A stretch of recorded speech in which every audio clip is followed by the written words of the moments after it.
దేవుని రాజ్యానికి సంబంధించిన ఏ పరిచర్య అయినా, దేవుని మందిరానికి సంబంధించిన ఏ పరిచర్య అయినా, అసలు దేవుని సేవకు సంబంధించిన ఏ పరిచర్య అయినా,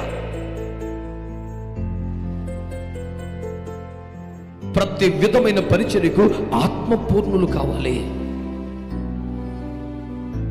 సంఘ బిడ్డలందరూ, ముఖ్యంగా యవ్వన బిడ్డలు గుర్తుపెట్టుకోండి. అందుకనే ప్రత్యక్ష గుడారాన్ని నిర్మించినప్పుడు ఎంత బంగారం, ఎంత కోట్ల రూపాయల వ్యవహారం, ఎంత చేసిన వెంటిలేటర్ పెట్టలేదు, ఒక కిటికీ పెట్టలేదు. అక్కడ నియమం ఏమిటంటే బయటి వెలుగు లోపలికి రాకూడదు, ఆ వెలుగు చేత గుడారం లోపటి సేవలు జరగకూడదు. లోపట పరిచర్యలు జరగాలంటే లోపట ఉన్న దీప వృక్షపు కాంతిలోనే జరగాలి పరిచర్యలు.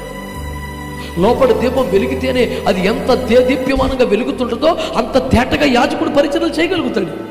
అంటే ప్రతి విధమైన పరిచర్య క్రమంగా పర్ఫెక్ట్గా జరగాలంటే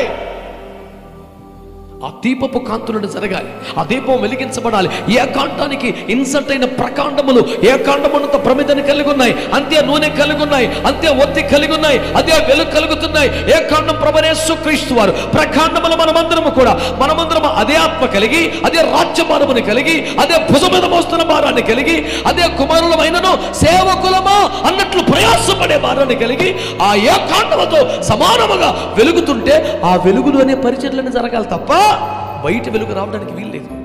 ఎంత చేసినాడు, ఒక కిటికీ పెట్టుకోలేడండి.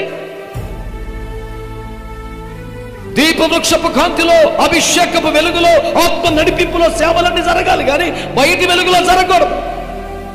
లౌకిక జ్ఞానం, లౌకిక పద్ధతులు గుడార ప్రవేశం చేయకూడదు.